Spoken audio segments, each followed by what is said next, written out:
Şarkı Türkistan'daki işgali normalde 9. ayının 26'sı da bilimiz. Fakat Xitay'ınki bazı mənbəlerde bunu 25 degen var, 28 gece degen var. Doğrusu şu 26 da körsek oldu. Çünkü karar aşı günde verilip aşı günde hareket kılacak. Ve hemen digende ikinci kol ordu ve 6. kol ordu Muşu Niman'ınki General Wang Zheng'ninki yetekçiliğinde Şarkı Türkistan'a kirgen oldu. Wang Zheng özü akıdın kilidi yani altı kemeydi. Normalde biz böyle nime Zozong'dan Şarkı Türkistan'ı işgal kıldı deyimiz bu. Aslında Zozong'dan Gansu'da oturup başkurgan gibi. Bu Wang Zheng'in şu Gansu'da Canya'da oturup başkurgan gibi. Hem nimle halkı polgandiken komutanlar onun dikin vardı der. Ama bizden Uygurlar yani reisle aldığı duvardı o. Aldığı çıkmadı ben paraydı. Normalde onda bağmaydı yani aksaktı tuttu. Ve ikinci ordu muşu örüp nimige komul turpan muşu tarafına ipolgandiken Cenub tarafına karaplandı. İkinci kol ordu. 6. kol ordu onunki Örümçü'den itibaren şimal tarafına karaplandı. Bütün Şarkı Türkistan'la tamamen eppoğuca 6 ay vakit gitti. Hem de bu Örümçü diyen yer bizimki Uygurlarının ya da Şarkı Türkistanlıklarınınki paytağı emez aslında. Yani Mançur İmperyalisi vaktida işgalden kim bu yerde bir kent kurup askerler karakolunu kurup onun bir şehir haline ekliyor. Ama şu Xitay hakimiyetleri mesela yansın şinşin sevgici boğan bu cereyanda buraya bir paytaxtda görünüp kalan şununla normalde Şarkı Türkistan'ın işgalini şu 10. ayın 20'sida yani bugün dep körüldü aşnak tarihçiler maçlar yazıldı. Hazır biz kopup Kaşgar'ını işgal kılan gününe esas kılayın desek Xotan'ı işgal kılırlar şuna mı? Onundaki Aksu tarafı var, Çöcek var, çıkış çıkıdık ya bir yerde tartışma kılışına hacet yok. Örümçüge kırp oğandan ki nime Wang Zheng onundan ki Gansu'dan kilidi. Ve şundakla hem şu Orhan şehidi hem de Seyfettin Ezizler buna küçük aladığı havalanda. Orhan şehidinin ki bir havalanda Wang Zheng'le kucaklaş bir görünüş var. Bekle bir kıl nime demdi. İnsanın karab turamaydıgan bir görünüş var. Ben diyende bu nimeler çiğsalar biraz kaymakamcılık var. Mao'nunki ve Judo'nunki General Tavsiye'yle yazışkan hatlar var. Bu hatlar aslında 25. yılda 9. ayın 25. yılda yazıldıkken biz müştak isyan götürülgen olduk. Sizler kanlar kılısıdır. Aslında cevap 28. yılda 9. ayın 28. yılda yaptı. Cevap demek ki bu isyan kaldırınız diyen hamatla başlayan digandek bir nimeni birdi bir yerde bir görünüşlü birdi. Ama gezilerde 25. yılda 9. ayın 25. yılda yani telgraf çekken tavsiye General Tavsiye Mao'ya telgraf çekken amatla Şarkı Türkistan azat olduğun boldu dep bunu ilan kıldığanga kılışkı başlap oldu yani bunu. Ama 26. yıllardaki haberge yani bir günden ki Xitay'dan gezide çıkan haberge karsa Şarkı Türkistan tinçlikle azat oldu dedi. Bu dedi kırmıgen vakti dedi Şarkı Türkistan. Çünkü 26. yıllar kırmıydı. Normalde bu askeri bir hareketler mahbib oldu. Kaçan, kaysi saatte hareket kılış. Xitaylar bir gün baldır gezdiğe çıkıp oldu. Hem de azat kılın boldu idi. Bir yerde neyim demek degen vaxtıda işgal kılmazdınla neticeli sana dep oldu. Yani müştak oldu. Yani bir yerdeki tinçlik degen bu kelime Bu kelimenin manası Şarkı Türkistanlıklar bizge hiç karşı çıkmadı. Biz tinçlikle aldık o yana. Tinçlik olmaganlığını biliriz biz. Bu şu mananı verdi. Şarkı Türkistan aslında bir öz aldığı bir hakimiyet, öz aldığı bir güç emez. Biz yani tinçlikle bunlarla hal kılvettik. Artık diye bizimki.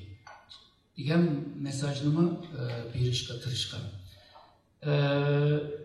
Bu yerde nime caniye uvuyda bir teyarlık vakti bulundu. Bu generalların içinde bir tane general yanı baş şu içindeydi. Wang Zheng birisi askeri komutan, birisi müşür siyasi komiser. Wang Zheng müşür nimenin Şarkı Türkistan çıkardıktan evvel nurgun hizmetlerini, nurgun ideallerini işlep, seferberliklerini teyarlap, bu hazır Şarkı Türkistan'da kirişini aldı da bu araç nimeler. Bunlar 10. ayının biri Xitay hakimiyeti devletini ilan kılgan için bulama bu 10. ayının birinci gününü kutlugan bulup ve bir yerde yemin töreni deyimiz yani yemin töreni düzenledi yani Şarkı Türkistan'da kirişini. Bunun en beşi de General Pındahuay var.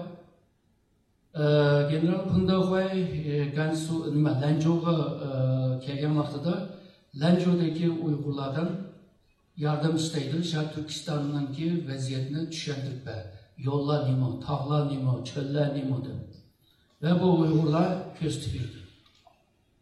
Rozuntan'ın kirgen vaxtıda mı Uygurlar yardım kılan. Ama o nime Yakup Ekmen'ki zulmüden kurtuluş için Xitay'a yardım kılan. Hem de kimge yardım kılış bir mesele var diye. Planı aşında kurulgan. O nime Wang Zheng her fırsatta şu askerine motive kılış. Çünkü bir yerde değilgen gap şu. Gansu'dan yani Canye Uğu'dan şu kumul kıya geçen yoğun bir çöl var. O çölden ötüş kıyımlığını ve köpünce insanlar bir yerde öldüğanlığını sözlep aşına rivayet var. Şununla Xitay Ermeni'nin içinde bir ensireş korku var. Onu motive kılış için devamlı bunu bir yığınlarla ya ki başka bir faaliyetlerde Ermenilerini motive kıldı. Ve şundakla 10. ayının 10'u merkez hükümetten haber kilidi ve hücumga meyinladıp 2 günden keyin Gansu'dan çıkıp Şarkı Türkistan'a kirgen buldu. Şarkı Türkistan'dan şu şark tarafgacha bilim aldı bu Ermeni. Onundaki ebemen diyerek 2'ye bölünüp bir kolu şimal tarafga, bir kolu nima kol ordu cenub tarafga hareket kılan gibi. Mavi nima haritede kızıl ve pembe 2 renk var. Kızıl renkle köpünce cenub tarafta, pembeyle köpünce mavi şimal tarafta, kızıl boğan 2. ermi, pembe boğan 6. kol ordu. Bazen de şimalda kızıl mı görünüyordu. Demek ki şimalda 6. kol ordu kıyıncılıkta uçurgaçka ama 2. kol ordu o yerde berip yardım kılganlığını mı görelim? Bir yerde işgalının ki onda asan olmaganlığını, her bölgelerde, rayonlarda bunlara karşı çıkan ehvallar olganlığını köstürdü. Biz yalnızla bir kısmını bileleyimiz yazganlarını. Ama bu bazı bu işe katnaşkan Xitaylar bugünlerde terip kaldı var. Bugünlerde şu işgalini anlatkan vaxtıda biz niyeli bağan çaktı, mandak isyancılar çıkan, biz ayağı bağan çaktı, bizimki adamların öldürgende. Bugünkü reportajlarının arasında bunu düşünebildiğimizde. Çünkü o arşivini hemsini sen kösetmeyen ki, sen bilemeysen ki. O arşiv çok var. Ama kösetmeyen gibi var. Şuna biz bu satır arası deyimiz ama aşağılardan okup bir nesline tapkıl oldu ki. 2. kol ordu 4. divizya 12. alay zırhlı Ermisi 10. 10. ayının 13. günü de Qumulni işgal qilgan bo'ldi. Ondan keyin bu yana ikkinchi qo'lordu nimaga Qarshiga qarab manganligini va Kaydu nehrini nimda tutamiz? Kaydu, yani bu kalmakçıya Uygurcusu var mı da izlep baktım tamam. Qarshiga yazdım da. Köyüncü orası. Ha? Köyüncü.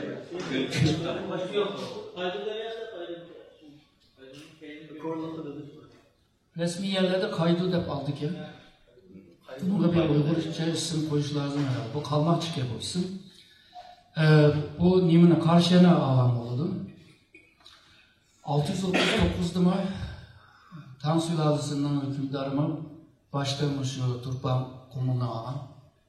640'da ondan keyin Qarshiga alan. Aynen şu yoluyla ahırı Qashqardan aşı nimaga Farg'onagacha ishg'ol qilmoqda. Xan sülaləsida mı o'xshash ahvol bor. Shuning tarixdan dars chiqarmoq.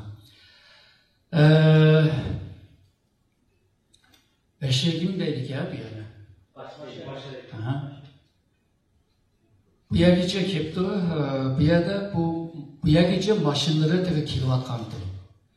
Muşu tarihiyede asla ötkeşke arkadakiler uzayıp gidip tızlıkını astalaştırıp koyup qandayını kılamayız, başka yol var mı dep izlenip diker.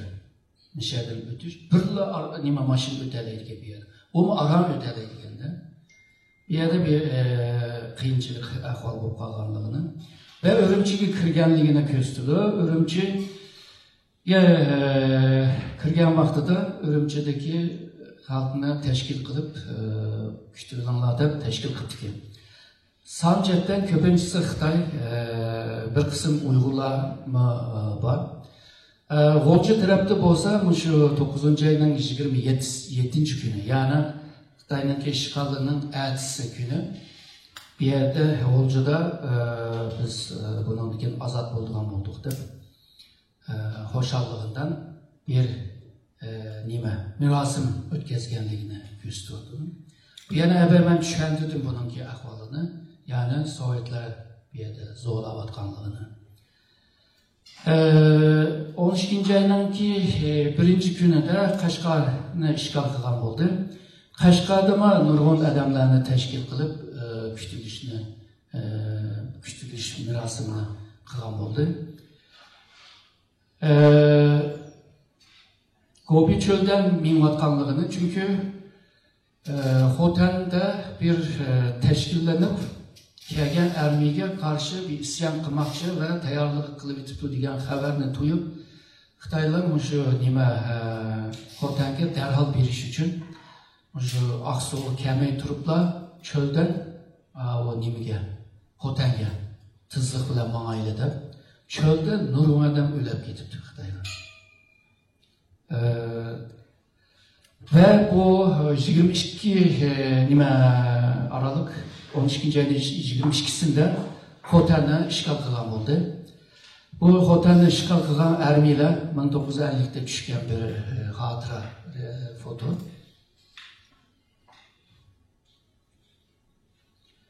Xitoylar yana janub tarafga yana qarab manganligini ko'rsatdi bu yerda. Ve bu Milli Armiya ve Xitoy armiyasilar tepişiş Örümçi'nin şehirinin sırtında bir-biriyle uçuşuş mirasimini qilgan bo'ldi. Örümçi'ye kirgan vaqtida ben degandek Sancet'ten Xitoy ko'p ama Uyg'urlar bor degandim. Bularni kutib olgan bo'ldi. Endi bu nurg'un yerlar ilm bo'lgandan keyin Xotan taraflar ilmida bu nima Qashqar taraf. Yani 11. ayının 7'sinde ondan keyin bu Vangcım Örümçi'ye keldi. Örümçi'ye kelgan chog'da nurg'un odam buni qarşılamak için yani Örümçi aydırımga kelgan ve Orhan Şehidiyman şinakisiyle, hasisiyle kütüp duruvatkanlığı ve elimizi boşal olup kütüvatkanlığını gösterdi. Ve Vangcı'nın ayrıplarından düşkenlikim Orhan Şehidi kucaklap naiti kızgınlık bile buna kütüvagan oldu. Ondan kim bu işgalci komutanlarla birlikte resim düşüp hatırasını belgen oldu. Ertesi günü Ürümçi'de bu askeri ötüş, paraddan ötüş mirasını kıldı. O pında baştaki görüngen pında var, onun aksıdaki Vangcı'nın. Ve şundakla Ürümçi'ni işgal kıldık, kolumuzga düşerdik degeni ilan kılgan oldu. O Ürümçi'ni epoğandan keyin derhal bir hükümet kuruluş lazım. Ve bu hükümetnimi tızlıkla kurup kuruşka tırışkanlığını ve şu vaxtdaki bir görünüşünü gösterdi. Yani o yerge kelgen ayal ermileri vardı. Yani 49. yılın ahırlarında Gansu'dan yola çıkıp Türkistan'a qarab mangan gibi. Bu resimde bazıları bu Vangcı'nın keyin anandan keyin şu Hunan'dan veya bir yerden hodum kişilerine ekilip Xitay askerleri bilen toy kızış degandek planıdaydı. Aslında bu aşırı nimege eğitim ordusu ki nimege 49. yılın ahırda Türkistan'a kırıktı ki. Hem de bu vaxtada bir xatarlik yok ama yolda meniş ular için naydı kıyım oldu. Ayakları işitilip, putları kanaptı, ondan keyin kisel olup kalganlar, aptap ötüp kisel olup kıyılıp kalganlar. Ahırım şu 12. ayının 17'sinde hükümet ilan kılıngan oldu ve hükümet vaxtınca hükümet kuruldu ve bu hükümetin kutlaşı için hemisi hoşallığıyla karşılaganlığını gösterdi. Evet. Bu işgal kılan Xitay Ermeni'ninki subayları, yani komutanlar, general subaylar hemisi birlikte 1950'de 1. ayının 19. gününde düşken bir hatıra resmi. Yani işgalcınınki yüzü mışıl. Yani bizim rayonun bir sümürge ağrıda ekelgenliğine kösetken oldu. Biraz uzayıp gitti. Bu dileyimiz rahmetli anladığım